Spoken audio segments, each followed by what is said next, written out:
Now, from the investigation of the hazardous conditions identified, OSHA investigators found that senior management of Imperial Sugar Company was aware of combustible dust hazards prior to the event, to the explosion on February 7th. And they also did not follow up with any action to mitigate or eliminate those hazardous conditions.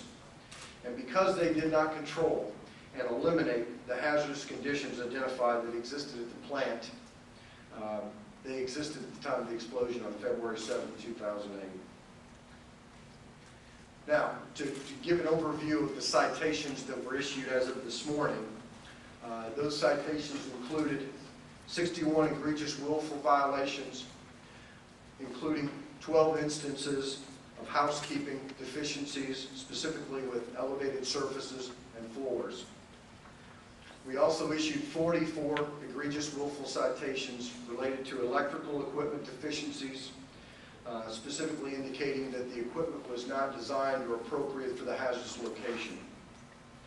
We also identified and issued 5 instances where powered industrial trucks were operated on the first floor of the South Packing House that were not designed for operation in classified locations or hazardous locations.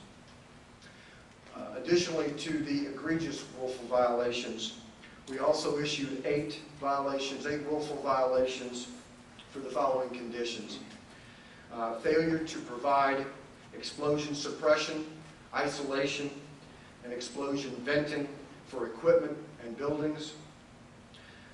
Also, we identified deficiencies with the dust collection system, specifically in the South Packing House, where the flow velocities were substantially reduced.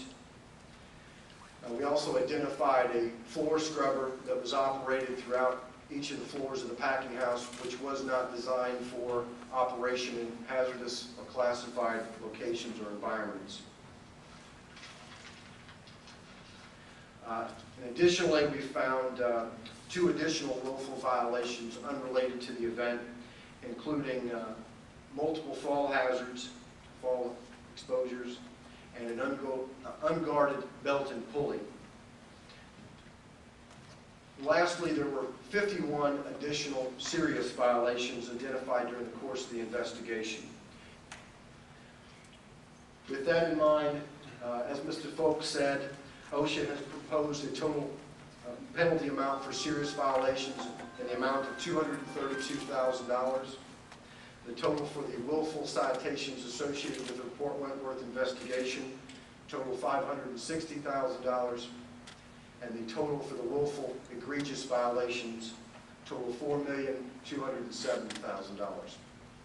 And with that, the total penalty amount for this facility for the employer is $5,062,000.